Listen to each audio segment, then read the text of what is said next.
Welcome. First out, I'd like to just get an audio check if anyone listening or from any of the sites could just let me know that it's coming through clear with no static before we get started. Well, tonight we're going to be talking about Lori Daybell Vallow. Is it a little loud? Mm, let's just see. Hopefully that's a little bit better, Northwest. Oh, I hope we can keep it balanced for you. Okay. So welcome. I know it's an off day for true crime, a Friday night.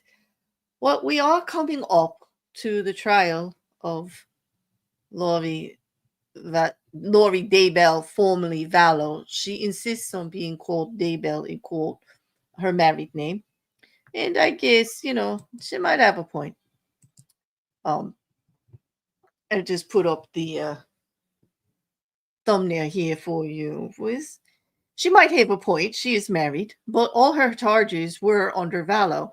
And this is for Arizona's prosecution of Lori Daybell, formerly Vallow, for the conspiracy to commit the murder of her ex-husband, her fourth husband, Charles Vallow.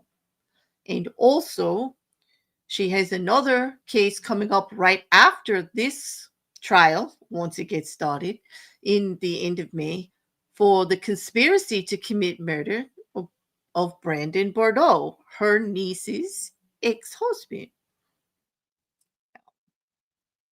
Yeah. Yeah, her legal name is Northwest is Daybell. So, attempted murder, yes. Attempted murder of Brandon Bordeaux. That would be the second trial that will happen. But we're going to talk about the first one right now because there's been a lot of motions. And like I put on the thumbnail, these are motions and some notions. Lori Daybell currently has another motion to dismiss. The previous one was denied by Judge Justin Berinsky in this case, in Maricopa County, Arizona. He denied it. There was not a lot there because she was trying to say it wasn't her rights to a timely trial were violated and other rights had been violated, and he found no evidence of that. Basically, she does not agree that the judge has the right to stay the case if she's under evaluation for mental competency. That's not how the law is. The law says absolutely the case does get stayed and the clock stops. Also, she decided to go pro se. And at that time, while the defense attorneys were working things out and she had other one set of public defenders wanted off the case for some kind of conflict, and they were having difficulty with Lori. This is at the same time that they actually spoke to the judge in recommendation of a competency based on some of the conversations that they had had. That stayed the case until the second set of defenders came on, Pamela Hicks and Mr. Abernathy, who are now the actual counselors, attorney counselors to the pro se defendant Lori Daybell. In other words, so she can ask them questions on procedure and stuff like that, but they're not actually allowed to file anything or do anything. Yeah, assistant counsel, exactly, Northwest. Thank you. And so that stopped the clock. So that particularly that first motion to dismiss just got put aside by Judge Berinsky. And in the last few hearings that we had that you can find in the playlist that I listed below, we have talked about, there have been quite a few motions, and Judge Berinsky has actually tried to move Lori Vallow forward. But here's where it is right now. Before we talk about the new motions, let's talk about where the case was before this last flurry of filings that I want to get into. In the last hearing, the prosecution stated that there were no addresses or contact information on any of the witnesses that Lori Daybell had listed. She had not provided any of her required discovery in regards to what these witnesses would be testifying to. She was in the process of getting, she being Lori Daybell, was in the process of getting an expert witness as far as cell data and things like that. It was going to be a digital forensic type expert. And she hadn't even talked to them yet and arranged things. She talked about getting the phone, and Judge Borinsky really tried to go through that with her and get this moving forward, but still no discovery on it. Still nothing going on. And the state is now, well, you could see things coming to a head because we start jury selection on the 31st. What's that? Next week. This is not done yet. And we have new motions to address. I don't know how Judge Bresky is going to do that with the timely filing because Lori was pressed in regards to, listen, you may have to make, he really just laid it out for her. I understand you want these witnesses. I understand you want this expert witness, but you wanted to be pro se and you're responsible for all this. And if you can't actually provide the discovery and follow the rules, then those witnesses are not coming forward and neither is the expert. Would you like a continuance? You would definitely be entitled to, considering the restraints that you have. In Maricopa County, she she is a convicted murderer. She is under high restrictions. She only gets an hour or so. It's very difficult to get the information in and out. She has an investigator works with her. She has a paralegal that works with her, and she has assistant counsel Pamela Hicks and Mr. Abernathy. But they can only do so much because she's responsible. And Judge Borinsky noted this and is telling her, you would be entitled to a continuance. Would you like to apply for it? Absolutely not. She said, nope. Even though she's struggling with these restrictions, and she just declined. She wants everything done and still sticks by that May 11th date. Like it's like stuck in her head. Okay. She gets very fixated on things as we get to talking, will become very noted. Very noted. And you know what, Northwest, thank you for joining us, because I do agree that in Arizona, she's not a big fish. They don't care. They don't care. They're like, Lori Daybell, who? Like, they don't care. In Idaho, it was a big deal. It was horrible. Absolutely horrific. Yep. Northwest, she thinks she'll go free and go on Dancing with the Stars. I will say she has some very obscure notions of entitlement here, although she does focus a lot on her rights, and she should. Defendants have a right to a fair trial. They have a right to timely this, all the discovery, everything. She's getting everything, but her focus seems to be on the public relations, and I say that using two examples to prove my point.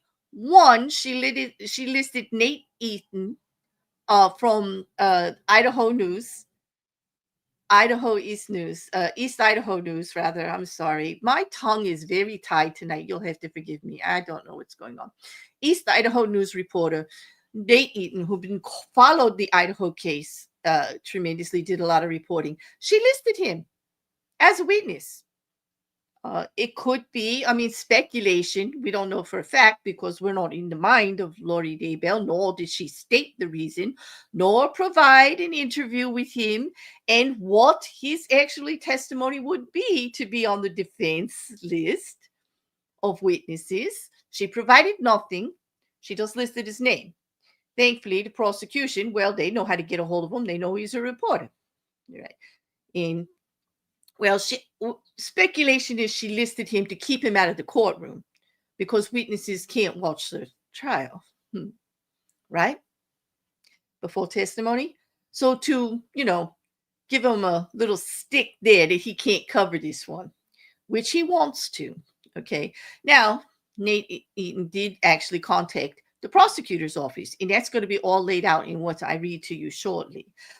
Because he says he He has no information in regards to this Arizona case, and he has no idea why he's on the defense list, and he has not been subpoenaed, and he's doesn't know like what to do.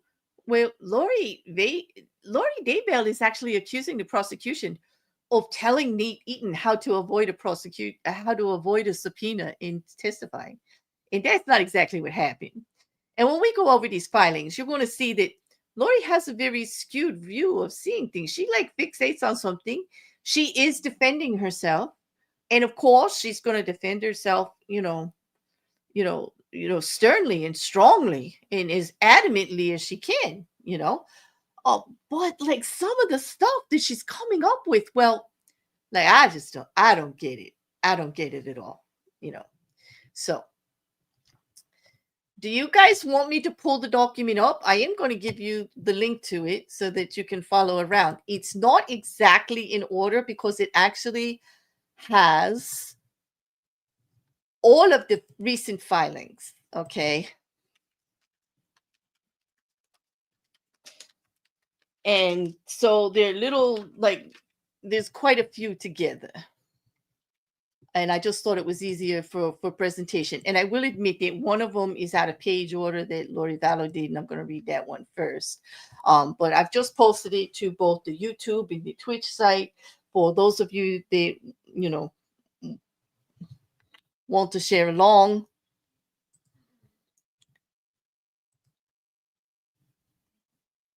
But do you want me to just read it, or do you want the words up on the screen? If the first link doesn't work, grab the second link, guys. Because I just noticed the word sharing wasn't in it, and so it may lock it out. Okay.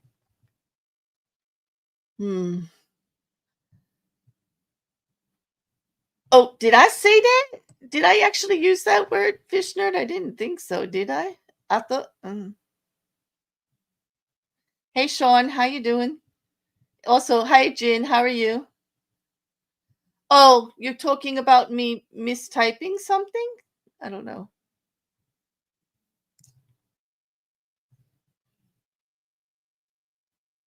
Oh, geez. I did, didn't I?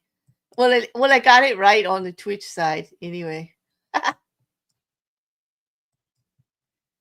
You guys are going to make me crazy. You know that? But I can take it. I can take it. I can. I can actually take it. And you know what? It's not even the bingo link. Now, how come you're not razzing me about that? Like, you should be razzing me about that because it's not even the bingo link. And you're not saying anything about that. I'm surprised. I really am. Let me fix this for you. Okay.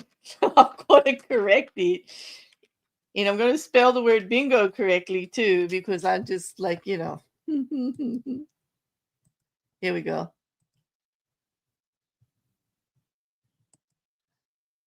There we go. Fixed. So apparently I only got it right in Twitch tonight. There we go.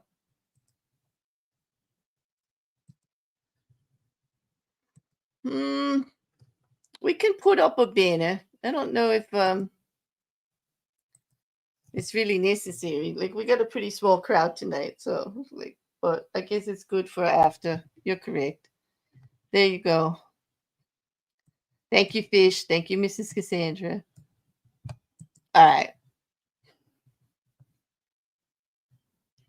Okay, so let me just go. All right, the first one I want to talk about as far as new filings, because I think we're up to date on the old filings, right? We're waiting for Judge Beresky. They did the questionnaires for the jury selection. They talked about the language. They talked about presentation in the courtroom, whether she'll be shackled or not. She will wear a shock vest underneath her clothing. Well, she will be able to stand at the podium without handcuffs or anything on.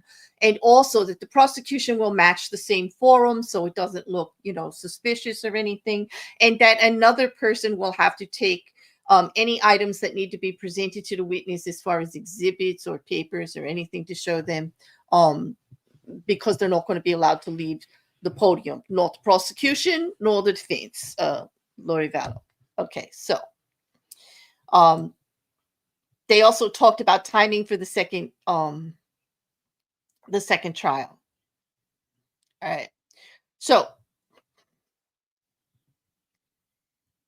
I'm trying to find this date. On March 21st, Lori had made this filing. Okay, all right.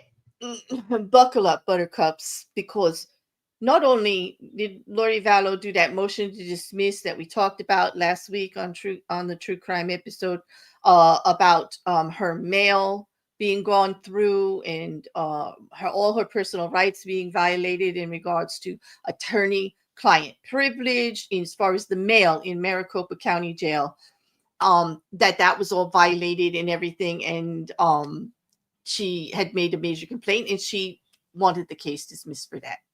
And that, the judge hasn't really ruled anything on that yet. It hasn't been addressed, although I did look up that the mail for legal mail does need to be addressed a certain way, and it is opened in front of the prisoner. That is the rule in Arizona.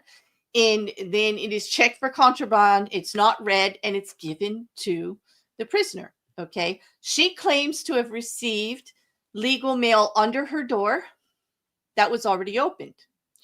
And of course, she wouldn't have been present. She also claims that legal mail is missing from her cell after a search, although she couldn't say what legal mail. Well, she claimed that her cell was searched when she wasn't there, which is not exactly against the rules. Okay. But she feels that because she had legal documents in there, that never should have happened.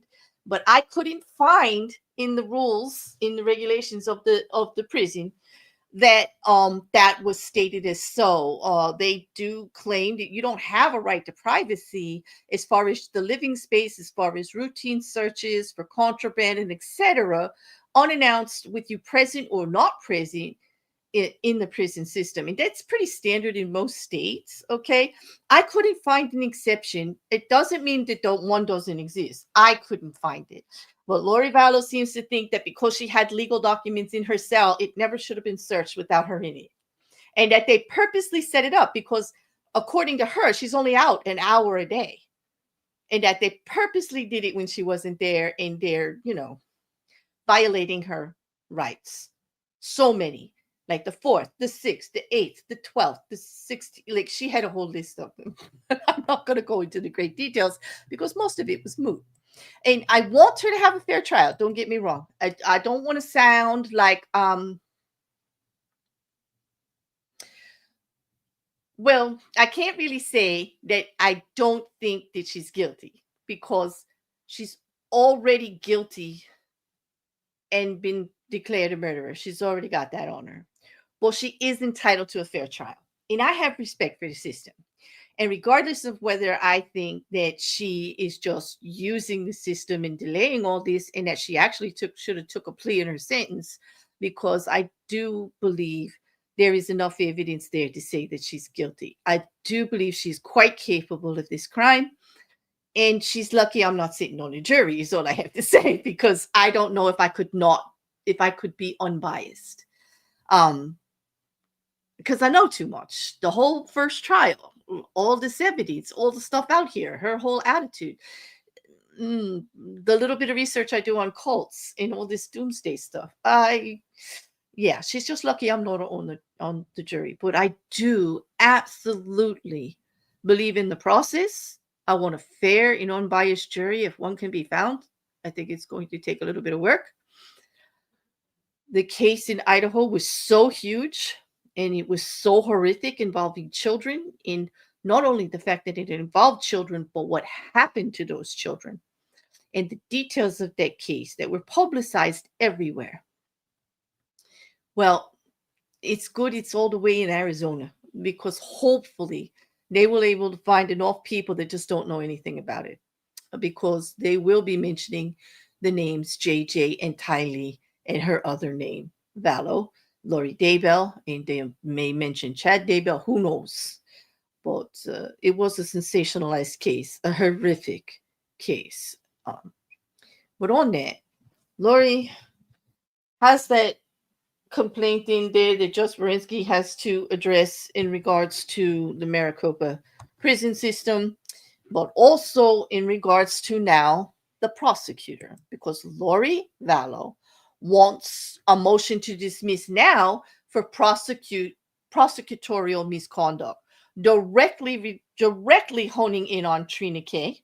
Okay, and it's very short, so I'm going to read this. It was filed on March 21st. The defendant, Lori Daybell, hereby requests that both case numbers listed above be dismissed, not just the one, but both, for prosecutorial misconduct committed by the state's attorney, Trina J.K. Professional Rules of Conduct, Rule 42, 8.2, misconduct. Okay. And here's her thing. It's just a very short one page. Facts. On or about September 6th of 2024, Trina K directed the Chandler Police Department and the Gilbert Police Department to refuse to provide public documents to the defense, interfering with the defendant's right to conduct an investigation. Also, on or about January 30th, 2025, Trina K obtained and distributed attorney-client privileged communications between the defendant and her appellate attorney in Idaho. She is appealing her murder conviction.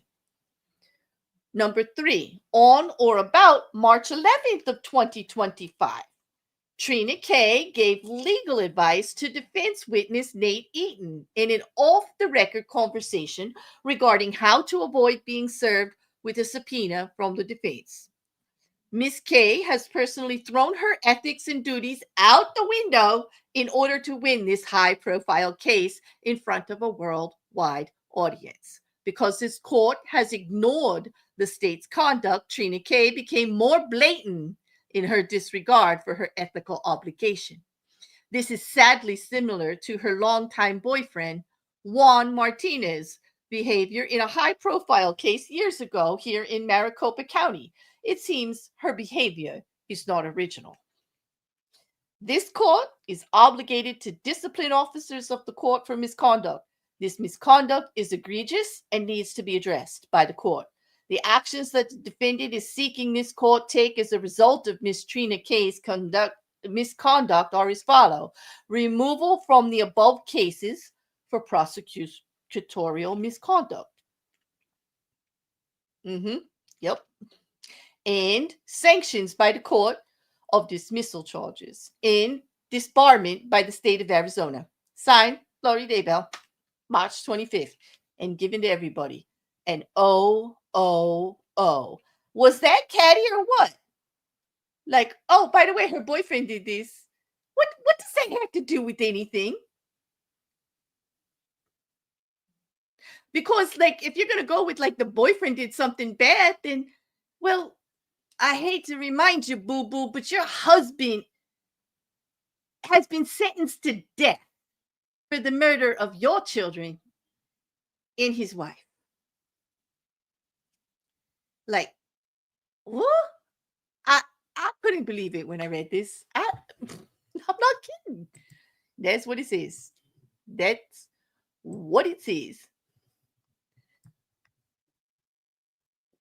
Yeah, right? Mippet, meow, meow. How catty was that? And was that legal? Like, legal? And also, we're going to read Trina K's response, because her saying all this stuff about that, her directing people not to give her this or that. The whole thing about Nate Eaton is blatant lie. Absolutely. Just because, first of all, the state prosecutor, and I'm sure we're all aware of this, right? State prosecutor has every right to be in contact with every single person on your witness list, and Nate Eaton's on your witness list. How is it illegal to be in contact with him? On or off the record? It's not. And, well, we'll get into that. Nate Eaton is putting it out everywhere. He's the one that contacted the prosecution anyway, and nothing actually happened. Okay, you're right there, Jean. Leopards don't change their spots. That's just where they hunt. Exactly. I wouldn't say sensationalized, over highly publicized. I would, like, yes, it was very publicized. Mrs. Cassandra said she's besties with Boone, I'm sure. Is in regards to the entitlement, very similar here. Very, very similar.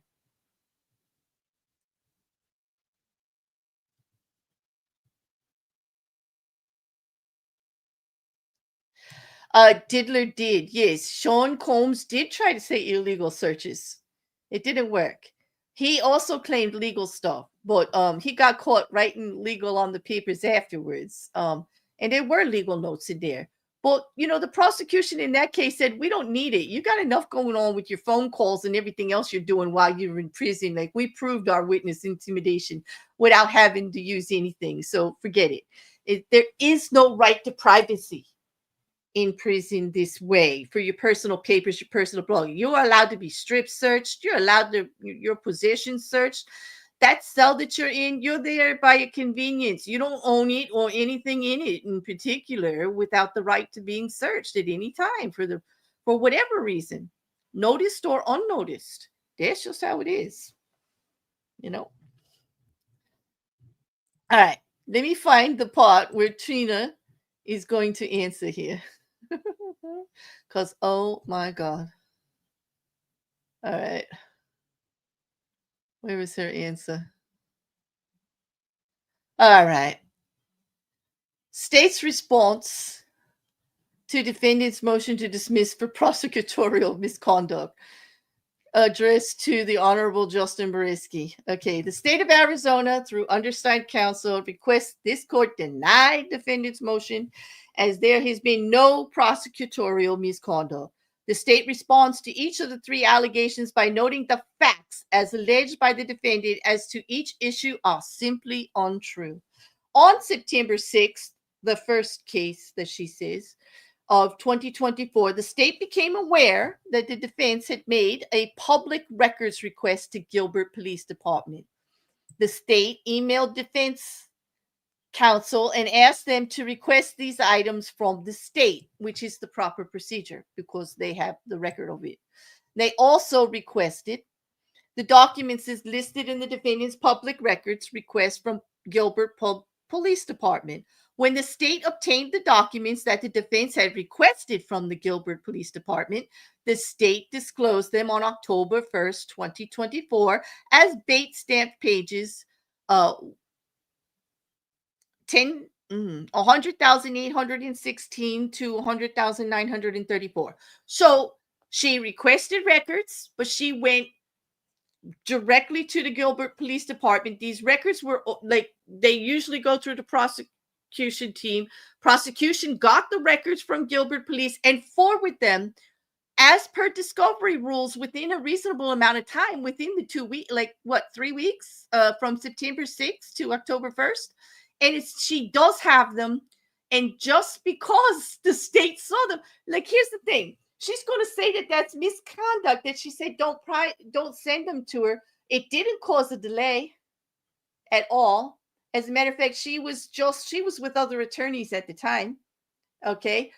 And it was sent to her, if she's had it all this time. Like, it seems like Lori and the investigator, without having a law degree, are going through discovery and things that everybody did and trying to find law issues that don't exist because they're not lawyers. The investigator is not a lawyer, and neither is Lori. And even in the request for the video from the 2 hearings ago, when they were saying that some court legal TV, maybe court TV, maybe Law and Crime, I don't know which one, had presented a full interview of her from one of the police stations, and they wanted that video. The recorded arresting officers that did all the investigations provided 3 videos. If some other source strung them together to present them on air, it is not prosecution's responsibility to provide that to her. She's claiming it exists. She can't say where from. She doesn't have it listed in any of the discovery from before. They have 22 terabytes of the discovery, and the investigator sat there and he didn't want to go through it to find this video that she said, because the state says everything they have, they've turned over, and that there were 3 videos, and they don't know what she's talking about. in regards to this video. And she seems focused on the fact that it was aired publicly on one of these crime channels. Not necessarily the prosecution's problem.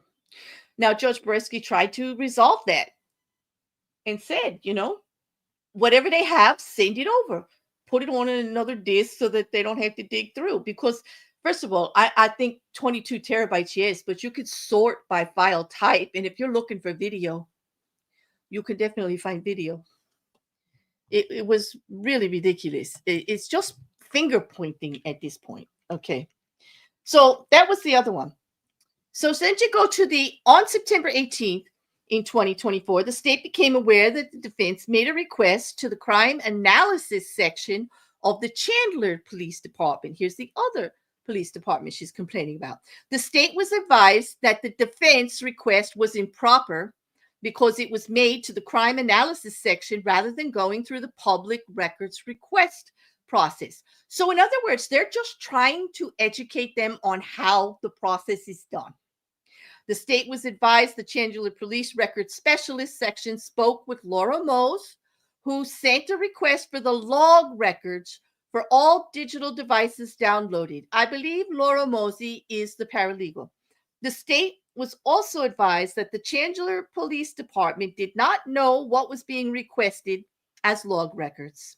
Chandler Police Records Specialist section advised Laura Mosey that when computer crimes detectives are involved in a case, their supplemental reports contain download information on all devices that the Chandler Police Department extracts data from. All reports relating to the download of Charles Vallow's devices had previously been disclosed to the defense. Additionally, all extractions relating to the download of Charles Vallow's device have previously been disclosed. So in other words, they made a duplicate request for something called all log records for all digital devices download. In other words, they wanted a list of everything that was downloaded, which doesn't exist, because what the department is saying is that when each of the detectives does his report, he attaches the download in there to that report, and that's how it is. There's not a separate log where somebody sat there and downloaded this and downloaded that and downloaded this and downloaded that. As they use them, they put them in the report and they send them in. And everything that they used and everything that they had was sent to the defense in the 22 terabytes of data previously disclosed for discovery. On September 19th, the state filed the state's motion for defense the state filed the state's motion for defense to comply with Rule 15. On October 15th, 2024, the court issued a minute entry denying state's request. The state is unaware of any other public records requests to either Chandler Police Department or Gilbert Police Department by the defendant or her defense team. On February 6th of 2025, the state disclosed Maricopa County Sheriff's Office jail calls made by defendant Lori Vallow between 10/24/2024 and 1/24/2025, as well as jail messages and photos from defendant Lori Vallow Daybell's tablet for the time period of October 24th, 2024 to January 24th, 2025. On March 18th, 2025, the defendant filed a motion to dismiss for violation of attorney-client privilege communications. The state is currently working on a response to this motion. The state hereby incorporates its response to defendant's motion to dismiss for violation of attorney-client privilege communications as part of this response. In other words, there's going to be a separate filing, and that they are admitting that on February 6th, that they did disclose a dump of jail calls and actually jail messages and photos from her stuff, which they are entitled to. Nothing is private in jail. And if Lori Vallow did not actually indicate that there's a certain procedure. And I think we went through this in the Sean Combs P. Diddy case. There is a certain procedure that you have to file where you say that you're going to be on the phone with your lawyer, okay, that communication is locked in a certain way, and the prison has it, but prosecution doesn't get to hear it. But the prosecution is entitled to everything else. Every visitor's log, the mail that you get that's not legal, anything that they want to look at besides, they're entitled to it. And they can look at it. They're entitled to the phone calls. This is what happened in the P. Diddy case. They are just not if it's legal communications. Now, if that was not actually documented properly, the phone call, if it was not registered properly and it accidentally got into this download, that doesn't necessarily mean that the prosecution used it for anything or even heard it. This looks like a dump, like, of information stuff. So they are going to be, we're not going to know until the actual papers that they file comes forward. When they do file their motion in response to this charge, we will see. Because even Lori Vallow is not very clear on how they violated anything here. If there were communications in here from her appellate attorney for that case has nothing to do with this case. Although it is attorney-client privilege, I just don't know how it's going to be a motion to dismiss. But it is attorney-client privilege, and they should not be actually reading any of it from any of the lawyers that are contracted to her. I just don't know how that's going to go between Idaho and Arizona. Okay, that seems a little too complicated for my non-lawyer brain. I mean, I've researched what I could. And Idaho did, as Lori Vallow stated in her motion to dismiss, say that they would honor the attorney-client privilege in any communications going to Arizona, and that Arizona also would acknowledge the Idaho appellate process and not interfere with any of the communications in that way. Rightly so. So how did any of this happen? Was there something that happened erroneously? Lori, I think, is complaining because everything got searched and downloaded, and she doesn't want her calls and whatever's on her tablet or anything like that to be disclosed, because perhaps there are statements that could be used against her. Perhaps. Speculation on my part. The state has not filed the motion yet. All right, so we'll move on to the next complaint. On March 6th of 2025, defendant filed a supplement 15.2 notice as to both cases. The state requested that separate notices be filed for each case number so the state would know which defense and witnesses applied to each case, because, supplemental 15.2 is where you list the contact information for the witnesses you're going to present as defense or for state prosecution.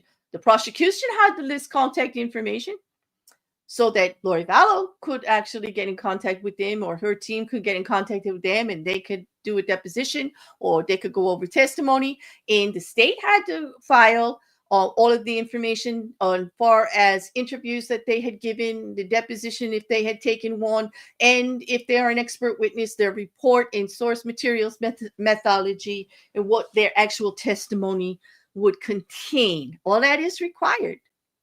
And the state is asking for it from Lori Daybell. On March 7th, the state learned the defense noticed witnesses Nate Eaton, and he's a reporter from Idaho. On March 12th, the defendant filed a supplement 15.2 notice for the case, the first case for Charles Vallow, 1704, and a separate notice for 1242 as requested. However, they did not have contact information on them. On March 16th of 2025, the state filed a motion to preclude all witnesses noticed on defendant's supplement 15.2 for this cause number, meaning the Charles Vallow case coming up first. At the final trial management conference on March 18th, the court heard from the parties on this motion. The state advised that it did not have contact information for most of the witnesses. The state also advised that one of the defense witnesses, Nate Eaton, was a reporter. Nate Eaton had contacted this prosecutor after court on March 18th, and this prosecutor called Mr. Eaton back. Mr. Eaton advised this prosecutor that his knowledge about this case comes from his interviews and investigation as a reporter.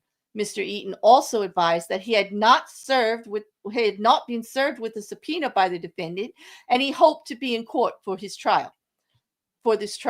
the prosecutor advised Mr. Eaton that even if he was not served, he still could not be in the courtroom if he was a noticed witness, and the rule of exclusion is in place. The prosecutor advised Mr. Eaton that this prosecutor would try to interview the witnesses and file a motion to preclude those that should be precluded at the end of next week. This prosecutor did not advise Mr. Eaton how to avoid service of a subpoena. And then that was signed by Rachel Mitchell for Maricopa County and Trina Kay. I don't know how she could make it any clearer. It seems like Lori Vallow is grabbing at straws here. Perhaps she's hoping that the judge will delay the case himself and that she can file for appeal because it didn't go off timely. I have no idea. And I just don't know how the judge is going to have to address this. He probably will when they come in on the 31st. They're coming in anyway, and he will probably do motions before they start hearing on the jury. I would imagine it'll be pretty quick. We do need to still hear from the state. I got to go back and look and see if anything got dropped today or we don't really get the actual documents from the site. It's kind of locked up a little bit. It takes a while. Those things that were filed on the 21st and all, they're just coming through with copies and stuff. So, yep. But I don't know. I have doubts that this is going to actually be a trial on the 31st. I really do. It seems like we've got some issues. I mean, here's the thing. How are we going to balance her right to a timely trial, but also her right to an adequate defense? I mean, how far do we get to hold her responsible for being the worst attorney ever? I mean, and that's true. I mean, what do they say? Like a defendant that represents himself has a fool for a client, and this is true. But actually, if she's just spinning the wheels to try to delay things, could be. But her understanding of the law, she claims after going through this process for 5 years in the other trial, she's well versed in the law. I don't think so. She's about as well versed as a narrow-minded sovereign citizen. I'll tell you that. They only look at a little part of it. And she's looking at the constitutional part of it and her rights. Well, she has to remember that some of those rights, when you're a convicted murderer, and some of those rights, when you are actually going through a murder trial, well, they're not the same as a free person walking out there. There are also the rights of the victims and the people. The prosecution represents the people of the United States, or actually of the state of Arizona in this case. Okay, and they have rights too. They have the right for you not to do all of this nasty stuff and get away with it. And they have a right to accuse you, and you have a right to face your accusers and to defend or not defend yourself. You see, you don't have to offer a defense. It's up to the prosecution. They are required to prove it. Lori Vallow could sit there and do nothing. And she may have to, because she has not provided any discovery on the witnesses. She hasn't provided the discovery on her expert witness, and the judge is being kind. Even on the 18th, the state actually brought it in oral arguments.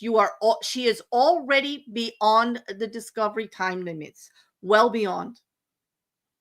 And they have every right to preclude, and they are asking for all of these witnesses to be precluded if she didn't follow through on her discovery. She is the one, and the judge has no problem telling her that, and she doesn't like it. She didn't like his recalculating of the dates, and she didn't like him educating her, and he was kind about it. This is not a pushy judge. He is not a stickler. He is not trying to hold her over a barrel. He is trying to get her what she needs. I mean, he's not going overboard. He's balanced. He's balancing the state versus making sure that this case doesn't get overturned because Lori Vallow had her rights violated in any way. He is trying to address concerns for appellate issues. This is what a judge does. They're trying to prevent appellate issues. I mean, definitely there's going to be some anyway. just in the fact that of how she's been running everything. Okay. Yep. He really is Mippy. I mean, he's really going like above and beyond. But there was one more thing in that packet that I sent you that I wanted to read to you before we wrap up and go to questions, okay? And that is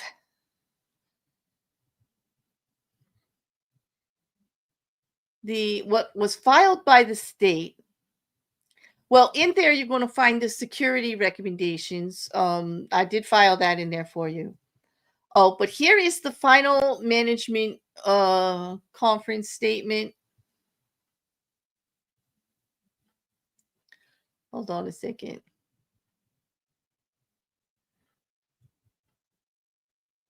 They are not offering a plea. The list of charges and sentencing range, including any sentence enhancements alleged, are for count 1, conspiracy to commit first-degree murder, dangerous. Life without possibility of release on any basis until the service of 25 years. They offer no settlement. They will not discuss it, and they're not going to have any discussions. They're asking for 12 jurors and 4 alternates. The list of potential witnesses they have from the Chandler Police Department, they have Daniel Coons as the retired detective. He's on there. He's not listed as an expert witness the way that Lori Vallow claimed. Also from the Chandler Fire Department, they have a few. Department of Public Safety, the OME, Dr. Derek Baumganger, Office of the Inspector General, Mark Sari, Banner Life Insurance, okay? Robin Smith Scott, the custodian of records, and that's going to be important, okay? The civilians that are going to be listed on the state's witness list is Christina Atwood, former friend of Lori Vallow, Adam Cox, her brother, Nancy Jo Hancock, Serena Sharp, and Kay Woodcock. And Lori Vallow filed to have 3 of them just omitted because they said it's all hearsay and they hate me. They don't have any information in regards to this case. Well, Kay Woodcock is Charles Vallow's sister and has a lot of information on this, what was going on at the time of the murder, between the relationship between Charles and Lori, because she was actually, Charles was living with her and she was helping with JJ at the time. Okay. Adam Cox is her brother and he knows a lot about this case. Christina Atwood was in contact with her at the time. They were still friends. Okay. She wants them all dismissed because they have damaging things to say about her. We'll see. I doubt that the judge is going to eliminate them because, after all, the state did provide discovery on all of them. All right. They're estimating that this trial is going to be 5 weeks. And this is what the state lists as the brief statement of case to be read to the jury. The state alleges that on July 11th of 2019 at approximately 7:37 a.m., Charles Vallow arrived at 5531 South Four Peaks Place, Chandler, Arizona, to pick up his son from the residence where his wife, Lori Vallow, was living. The state further alleges that Lori Vallow Daybell conspired with her brother, Alex Cox, to kill her husband, Charles Vallow, so she could marry Chad Daybell and obtain the money from Charles Vallow's life insurance policy and from Social Security, because she would be surviving him and she had this small child. Special jury voir dire questions will be filed separately, and they were going over all of those. The list of standard jury instructions plus original and 1 copy have been submitted and filed separately as requested by the judge. Okay. Nate Eaton also filed a protective order. He wants, because he wants his name stricken from the witness list of defendant Lori Daybell pursuant to Arizona Rule of Criminal Procedure 15.5 or any other applicable law or rule that exists. He says that he has nothing to add, that this is just a spiteful thing for her to add on here, that she's just trying to keep him out of the courtroom. It seems to be, and I quote, "This seems to be a clear attempt by Ms. Daybell to use the rules of criminal procedure as a pretext simply to keep me out of the courtroom and interfere with my ability to report. Such an effort clearly interferes with my First Amendment rights as a reporter and the First Amendment rights of my employer to view and report on the events of the trial in the same manner as any other member of the media. Thus, listing me as a witness results in a harm for outweighing any claimed usefulness. There is no legitimate usefulness to listing me as a witness. Further, the risk of harm cannot be eliminated by a less substantial restriction of discovery rights, as it is not the disclosure of my identity that is harmful, but the abuse of the rules of criminal procedure to list me as a witness in order to interfere with my constitutionally protected rights and duties. So I asked respectfully the court to deny Miss Daybell's attempt to list me as a potential witness. So let's hope he does that. Okay. There's a handwritten motion to exclude witnesses on the list there from Lori Daybell that she filed a couple of weeks ago. Okay. I was trying to get to her. Basically, Trina K has filed that the state is going to be saying that this murder was committed for financial gain, that the testimony of the court of the actual records clerk for the insurance company is going to show how she contacted them and how she was upset about the actual policy being changed. They have recorded messages with Chad Daybell of her saying that and then talking about that. That was all came out in the first trial. And apparently that's all going to come forward, because here is what they say. Okay, state's response to the state of Arizona through undersigned counsel responds to the defendant's request for 404B. The state has advised that it intends to admit evidence that the murder was committed for financial gain and to allow the defendant to marry another person. The state will admit this evidence to prove the murder was premeditated and to show the motive for the murder was to obtain the proceeds from a life insurance policy for Charles Vallow and Social Security payments for her surviving child and herself as a mother, and to allow her to marry the person with whom she was having an affair. Now, 404B is because this is the other trial. This is what she was convicted of in Idaho. And in order to get any of that in, it's got to go through the 404B, and it's going to be for motive and state of mind. Okay.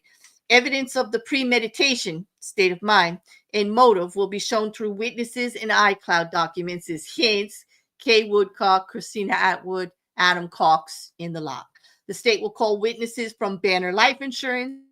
They did list the court, the keeper of records, to show that the defendant contacted the victim's insurance company within 4 days of the murder of her husband to collect the proceeds that she believed she was the sole beneficiary. During this recorded call by the defendant, she provided a very different story about how her husband died by telling the life insurance representative that her husband's death was an accident. He got shot by accident in self-defense by her brother, Alex Cox. Don't make any sense. When the defendant learned she was not the beneficiary, she advised the person she was having the affair with, aka Chad Daybell. So I talked to the insurance company. He changed it in March, so it's probably Ned before we got rid of him. They can't tell me to who, of course, but it's done. I'll still get the $4,000 a month from Social Security. This statement by the party's opponent about the life insurance proceeds is evidence of premeditation. The defendants later contacted the sister of Charles Vallow, Kay Woodcock, to confront her about the fact that Charles Vallow changed his life insurance policy.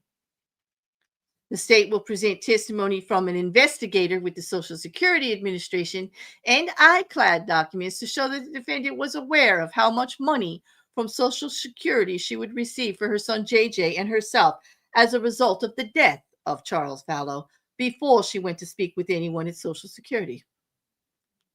Oh, well, you think they got her Google search? You think they got her outlined or talking about like what was going to happen before she even went down to the Social Security office to process the claim? This testimony and evidence further support that the defendant premeditated the murder of her husband. The state also intends to present Testimony from witnesses who were friends with the defendant and iCloud documents to show that the defendants used her religious belief system as a way to justify the premeditated murder of her husband, Charles Vallow, which was very similar to the murders of JJ, Ty Lee, and Tammy Daybell. It's a horrifically similar story, but we're going to hope. Yeah. Do you love that picture, Rocket Couch, of Vallow? Yeah. That's from her interview that she did that really didn't present her too well.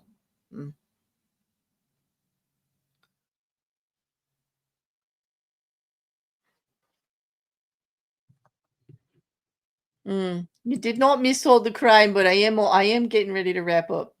Mm. Will we be live Monday or will be recorded? I don't know yet. I do not know yet. It depends. I mean, if there's going to be a good feed, it depends. A lot of jury, you see, here's the thing. If it's going to be mostly jury, a lot of that is behind closed doors. Like, we don't get to see it anyway, the jury selection. The trial, I'm still going back and forth because we have Vallow and we have Reed.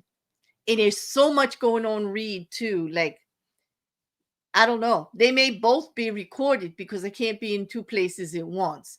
And I may just pop up on different days with a live, like here and there.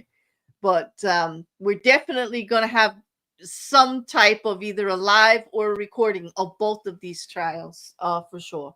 Now that the new computer system is in, thank you again, Wrecker, for building a beast that can handle me recording two trials at the same time and not crash.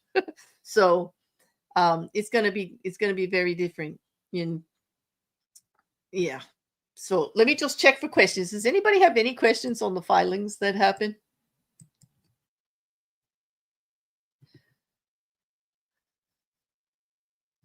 Yeah, how dare they use their Google history? Oh, this iCloud document could be anything. It's the text messages, phone messages, emails, Google histories. It could be anything, you know.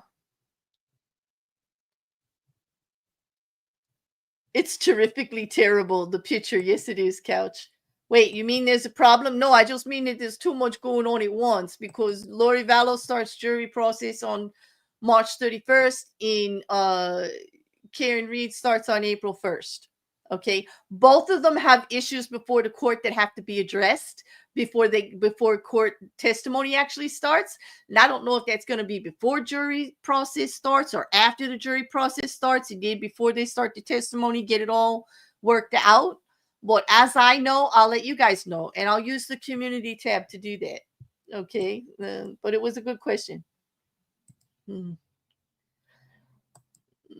In regards, like, okay, so let me just I gotta get rid of her face. I can't look at that anymore. I just can't. I just can't. Okay. All right. So yeah, Reed's case is a total mess, Jean. I'm with you on that. Like, my head was spinning today.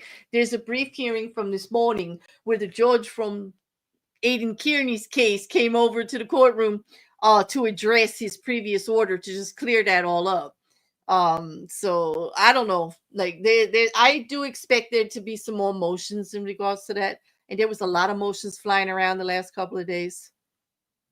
There's definitely a pattern to Lori's behavior. And I think it's point and delay, you know. Oh, you mean there's a pattern in the killing? Yes, there is. It's because they're the chosen and they know that they didn't do anything wrong because they're following the guides of the chosen to lead the way to to the next resurrection. And they're the they're the chosen too. Didn't you know, Mrs. Cassandra? Hey Grace, how are you? Mm. And that's why I'm wondering how much of this is going to come out in the trial. Like, she's in the hearings, the motions and the hearings, she's not really said much. What she did when she was found guilty in Idaho, remember, she said, Jesus Christ knows I didn't do anything wrong. She knows that no one was murdered. Jesus Christ knows no one was murdered. Um, So there we go. So I think if you don't have any questions, that's going to conclude True Crime for tonight and Lori Vallow. And that was a lot. I'm going to post the link for the filings just one more time for you guys, just in case there's more that you want to read. There is a little bit more that I didn't go over because like it's her handwritten filing to get rid of the few witnesses. She says it's all hearsay and they've got nothing to say and blah blah blah. And that's just like bull. We already had discussed it the week before, but you may be interested in how she worded things, and stuff like that. So I compiled a whole PDF of a few things. There's also the way they're going to be handling security in the courtroom with her, what the standards are in the report, the minute orders from the judge, and things like that. And all that, I am going to be back tomorrow. I have a library chat scheduled with Christopher Marte tomorrow at 8 o'clock, and we're going to be having a quite interesting conversation in regards to scientific racism renaissance in, what happened, the aftermath of integration, how these laws came into effect and were changed, some of the things like the bell curve that kind of like they tried to get in there. And it is pretty relevant to how information is being, put out there these days. And I think you'll find the discussion very much. And it's Christopher is very well spoken and very well educated on the subject, and he really wants to promote this project in regards to his mentor, William Tucker, PhD, who he's been following his works in for quite some time. And I think you'll find it quite interesting. And if you can't join us for the actual live discussion, don't forget to hit the replay. And check out Christopher's channel if you get a chance. He's got plenty on there about how the bell curve came out and all of this started with scientific racism. It's quite interesting, So thank you. Thank you. Thank you. Yes, I hear you, Jean. I hear you. Mm-hmm. And thank you, Mrs. Cassandra. Absolutely. Please, as always, please share your thoughts in the comments on this video or any video about this case or any other case that we're following or anyone that you are interested in. We do want to hear from you. We want to hear what we do right, what we do wrong, what your opinions are, what you want to talk about. I want to have the discussions. So I really look forward to hearing from you. And on that, I'm going to say, don't forget to like, share, and comment. And I will see you tomorrow for library chats, hopefully on Sunday for a nice casual just hang out and chill. And if anybody wants to join that, come up on panel, discuss anything, let me know. We'll send you a link. It is open to everyone. Okay. And Monday, we'll see.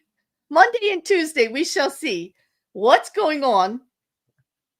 What is actually going on with Lori Daybell, formerly Vallow, and Ms. Karen Reed's cases?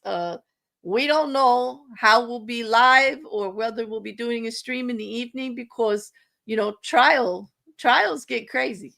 All right. But we are only going into the jury selection process, so it could be quiet in the beginning. But on that, keep in contact. I look forward to hearing from all of you. Have a great night. Hey, Mandy, it's good to see you. Shill, it's good to see you. Maye, I'm sorry I didn't welcome you guys when you came in. I was a little distracted up here. Like Lori Vallow, she did my head in. Mrs. Daybell did me dungy in the head today with all of these filings. She really did. It is going to be a lot, Mandy, but it's going to be entertaining. Both these trials, I would imagine, are going to have plenty to talk about. Plenty. So, all right. On that, everybody have a good night. Hit me up, comments, questions. I look forward to hearing from you.